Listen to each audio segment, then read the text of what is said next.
जय हिंद दोस्तों, रक्षा करने के चैनल में आपका स्वागत है। दोस्तों, आज के इस वीडियो में मैं आपको कुछ महत्वपूर्ण जानकारियां दूंगा, जैसा कि आप पीछे बोर्ड पे देख रहे हैं। और ये सारी जानकारियां आपके वेलफेयर से जुड़ी है, इसलिए इस वीडियो को आप शुरू से लेकर आखिरी तक देखेगा। वीडियो में आगे बढ़ने से पहले एक छोटी सी अपील मैं आपसे कर रहा हूं। अगर आप पहली बार मेरा चैनल देख रहे हैं या फिर ये वीडियो देख रहे हैं, तो आप मेरा चैनल सब्सक्राइब भी कर सकते हैं, जिसका नाम है रक्षित खन्ना, क्योंकि ऐसी जानकारियां, सही जानकारियां आपको मिलती रहती है इस चैनल के माध्यम से। चलते हैं दोस्तों, आगे बढ़ते हैं। सबसे पहली जानकारी है, रिकॉर्ड ने लिखा लेटर पेंशनर को। जी हाँ दोस्तों, एक पेंशनर है जिन्होंने रिकॉर्ड को लेटर लिखा था कि जो मेरा कम्यूटेशन का पीरियड है उसे 15 साल से घटाकर आप 10 साल 8 महीने कर दीजिए। तो दोस्तों, रिकॉर्ड ने बताया पेंशनर को कि जो आपका पीरियड है कम्यूटेशन का, वो 15 साल का ही रहेगा, क्योंकि भारत सरकार का जो रूल है वही अप्लाई हम आप पे कर रहे हैं। इसलिए जो आपका पीरियड है वो रहेगा 15 साल का, 10 साल 8 महीने का आपका पीरियड नहीं होगा। साफ लिखा है दोस्तों रिकॉर्ड ने पेंशनर को। साइड में आप लेटर भी देख सकते हैं। रिकॉर्ड ने कहा कि भारत सरकार का अभी कोई ऐसा आदेश हमारे पास नहीं आया है, और जो हम आदेश का पालन कर रहे हैं वो हम कर रहे हैं मिनिस्ट्री ऑफ डिफेंस का। यानी जो मिनिस्ट्री ऑफ डिफेंस है या फिर भारत सरकार है, जो उसका रूल है कम्यूटेशन पे, वो ही हम अप्लाई कर रहे हैं। इसलिए जो आपका पीरियड है वो 15 साल का ही रहेगा। 15 साल बाद आपकी पेंशन रिस्टोर हम करेंगे, उससे पहले नहीं। साफ बताया दोस्तों यहाँ पे रिकॉर्ड ने पेंशनर को। रिकॉर्ड यहाँ पे गवर्नमेंट की पॉलिसी पे काम कर रहा है, ऐसा रिकॉर्ड ने कहा है। चलते अगली जानकारी की तरफ। दिसंबर 2024 का एआईसीपेन का आंकड़ा मिल चुका है, जिससे जनवरी 2025 से बढ़ने वाला डीए 55% कंफर्म हो गया। दोस्तों, हमें दिसंबर 2024 का एआईसीपेन का आंकड़ा मिल चुका है, जिससे हमें पता लग गया कि जनवरी 2025 से बढ़ने वाला डीएडीआर 55% होगा। कुछ टाइम बाद भारत सरकार भी इसे अप्रूव कर देगी, यानी 2% की बढ़ोतरी यहां पे कंफर्म है। अब दोस्तों, हमें एक और आंकड़ा मिलेगा, वो मिलेगा जनवरी 2025 का, जिससे हमें पता लगेगा कि जुलाई 2025 से कितना परसेंट आपका डीएडीआर होगा। जैसा आपको बताया, हर एक महीने हमें एआईसीपेन के आंकड़े मिलते हैं। हमें पहले दिसंबर का आंकड़ा मिला, यह भी हमें काफी लेट मिला था। अब दोस्तों, जनवरी का आंकड़ा हमें मिलना था फरवरी में, और अब मार्च चल रहा है।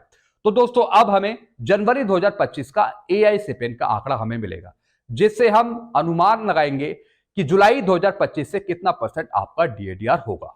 तो दोस्तों, अब आंकड़ा आएगा यहां पे जनवरी 2025 का। एक मैंने आपको जस्ट इंफॉर्मेशन दी है।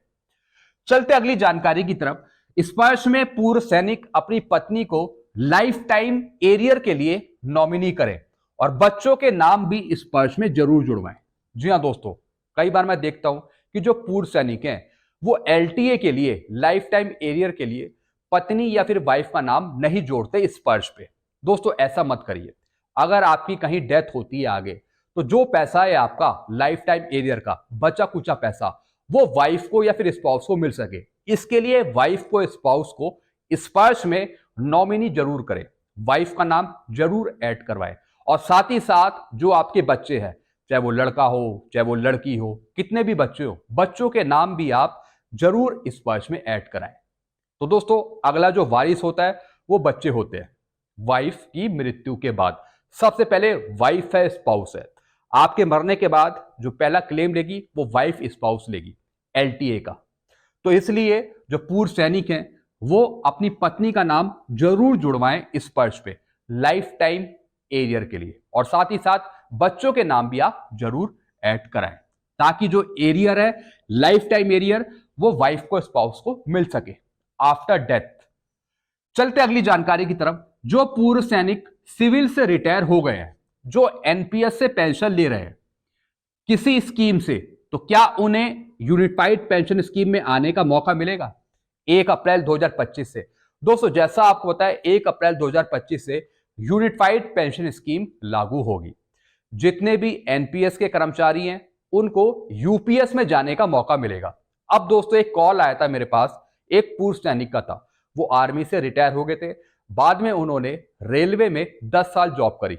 अब दोस्तों, रेलवे से वो एनपीएस के थ्रू पेंशन ले रहे हैं। कितनी पेंशन ले रहे हैं? सिर्फ 2000। जी हाँ दोस्तों, क्योंकि दोस्तों एनपीएस के थ्रू जो आपको पेंशन मिलती है वो किसी स्कीम के तहत मिलती है, जैसे कि एसबीआई की कोई स्कीम हो गई या फिर आईसीआईसीआई की कोई स्कीम हो गई। यानी दोस्तों, एक तरीके का शेयर मार्केट है।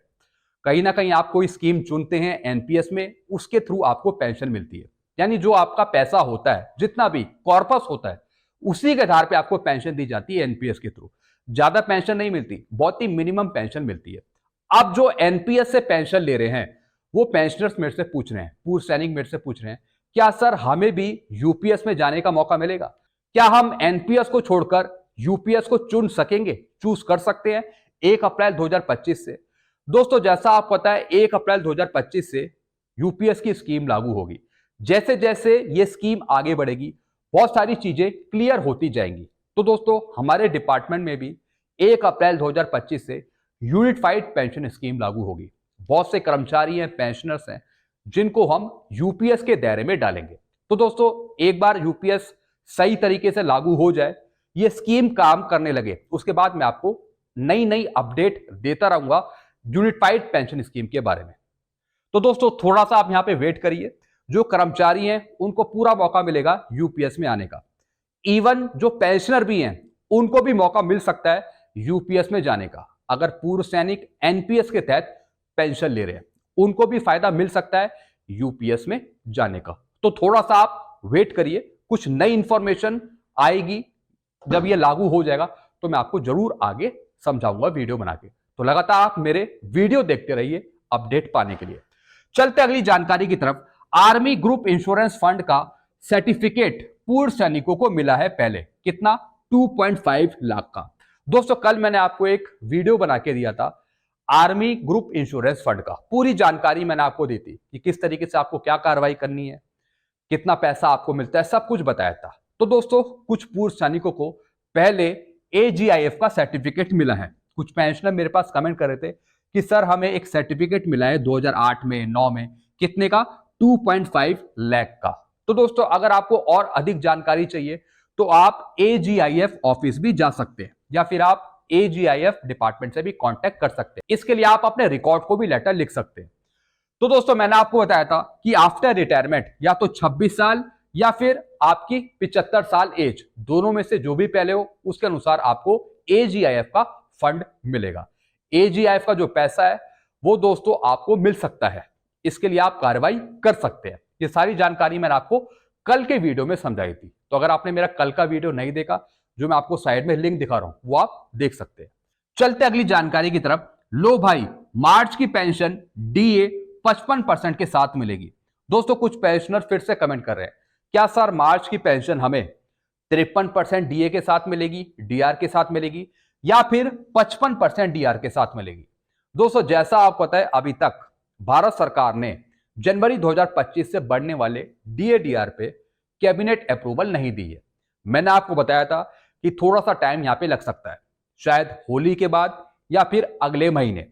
तो दोस्तों आपको जो मार्च की पेंशन फिलहाल मिलेगी वो मिलेगी 53% डीआर के साथ। बाकी जो अगले महीने की पेंशन है वो पॉसिबल है कि आपको 55% डीआर के साथ मिले। तो दोस्तों अभी तक भारत सरकार ने अप्रूव नहीं करा है आपका डीए, और मे भी उम्मीद है कि होली के बाद या फिर कुछ और दिन बाद ये अप्रूव किया जा सके। फिलहाल आप मान के चले कि आपको मार्च की पेंशन 53% डीआर के साथ मिलेगी, 53%। तो दोस्तों बस यही जानकारियां थी जो मैं लेके आया था। आई होप सारी जानकारी आप अच्छे से समझ होंगे। इसके रिगार्डिंग आपको और कुछ पूछना हो तो आप नीचे कमेंट कर सकते हैं। ऐसी जानकारी अक्सर आपको मिलती रहती है इस चैनल के माध्यम से। वीडियो में ये खत्म करता हूं। चैनल को आप सब्सक्राइब कर सकते हैं और वीडियोस को आप शेयर करना मत भूलेगा। Thank you so much.